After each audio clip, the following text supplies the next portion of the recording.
meses sobre os responsáveis. Os pormenores da operação ainda hoje geram discussão entre os historiadores, sobretudo no que toca ao envolvimento de membros da Frelimo como cúmplices. Autores como George Roberts ou José Duarte de Jesus empenharam-se em descrever as diferentes teorias explicativas dissecando o local, a arma, o motivo do crime. A grande conclusão a que estes historiadores chegaram foi que, de fato, numa conjuntura geopolítica complexa, Eduardo Mondlane fez vários inimigos, existindo diversos grupos políticos que beneficiaram-se do seu desaparecimento físico. Ainda que não tenha assistido à independência de Moçambique a 25 de junho de 1975, não há dúvidas que Eduardo Mondlane deixou um legado na história de Moçambique e desempenhou um papel fundamental na luta pela libertação dos moçambicanos. Agora vamos contar um pouco da história de Eduardo Chivambo Mondlane.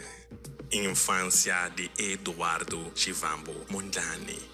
Eduardo Mondlane nasceu a 20 de junho de 1920 numa aldeia no sul de Moçambique. Filho de Ngwejane Musengane Mondlane, chefe da tribo Tsonga de língua e cultura bantu, e de Makungu Muzemasi Bembele, Eduardo cresceu num ambiente rural entre campos e pastagens, inserido numa cultura tribal tradicional da África Austral. Assim como a maior parte das crianças moçambicanas, naquele tempo, a infância de Mondlane foi passada a absorver as tradições da sua tribo e de sua família. Mondlane recordou que as suas mães, outras mulheres do seu pai, costumavam falar da opressão sob a qual viviam perpetrada pelos colonialistas portugueses. No livro Chicango, Filho do Chefe, publicado em 1946, em coautoria de André Daniel Clerc, Eduardo Mondlane retrata alguns aspectos da sua infância, como a influência que a sua mãe teve na sua forma de ver o mundo. Makungu era a terceira esposa de Ngwejane e, apesar de ser iletrada, foi a principal incentivadora da frequência de Mondlane à escola. De acordo com o próprio, a sua mãe dizia que muitas vezes que ele tinha de ir à escola para compreender a feitiçaria do homem branco, para assim poder lutar contra ele. A concepção de homem branco aparece na obra autobiográfica de Mondlane, na recriação de vários diálogos entre Chitlango e a sua mãe. Nesta percebemos que não se trata de um processo de racialização de identidades opostas por si só, mas essencialmente da consciência de uma hierarquia social que sustentava a condição de subalternidade e de exploração que Chitlango, a sua família e tribo se encontravam. Em testemunhos mais tardios, Eduardo Mondlane recordou que as suas mães, as esposas de seu pai, costumavam falar da opressão sob a qual viviam perpetrada pelos colonialistas portugueses. Muitos dos seus filhos viram-se obrigados a fugir para a África do Sul para evitarem ser forçados a trabalhar para os agricultores locais portugueses ou para donos das plantações em troca de salários baixíssimos. Por essa razão, o pequeno Eduardo Mondlane não teve contato com os seus irmãos mais velhos nos primeiros anos de sua infância. Até aos 10 anos de idade, viveu no campo, observando a situação de insegurança e de pobreza em que viviam mulheres e homens na sua terra.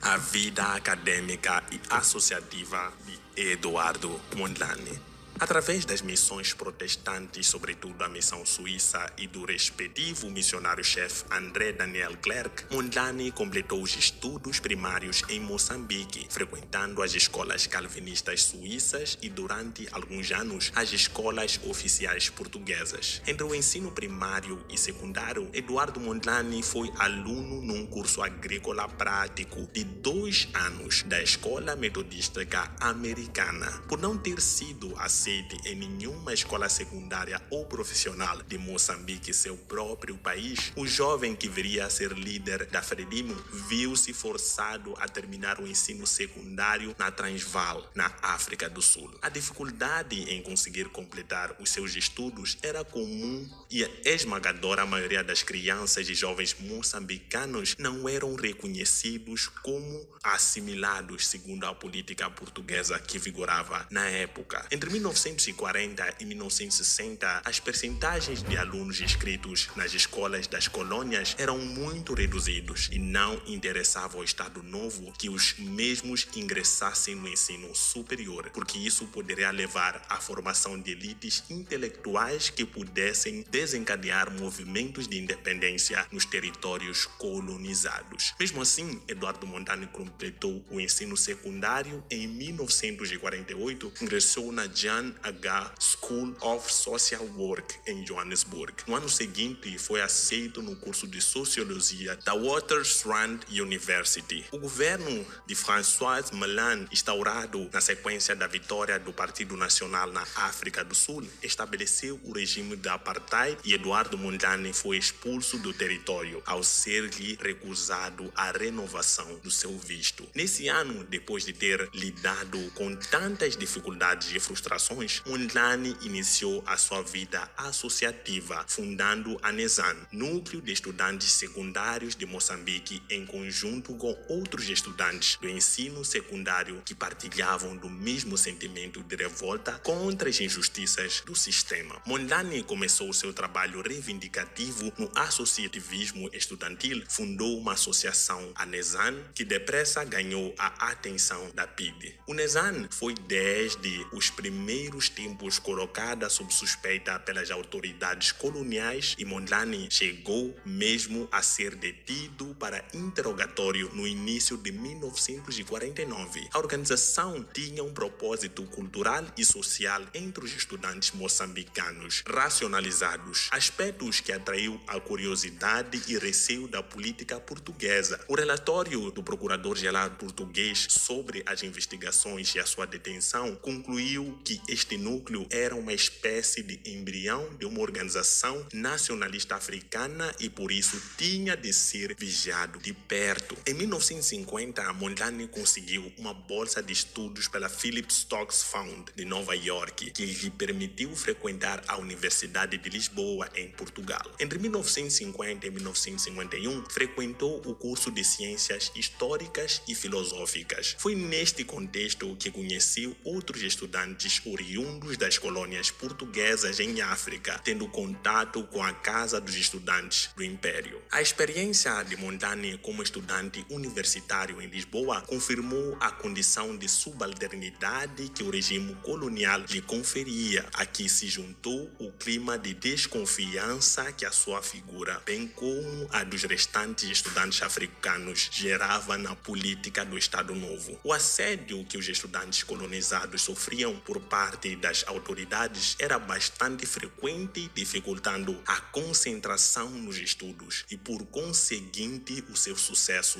acadêmico. Antes de ter ido para Lisboa, Mondlane nunca tinha conhecido qualquer outro estudante racionalizado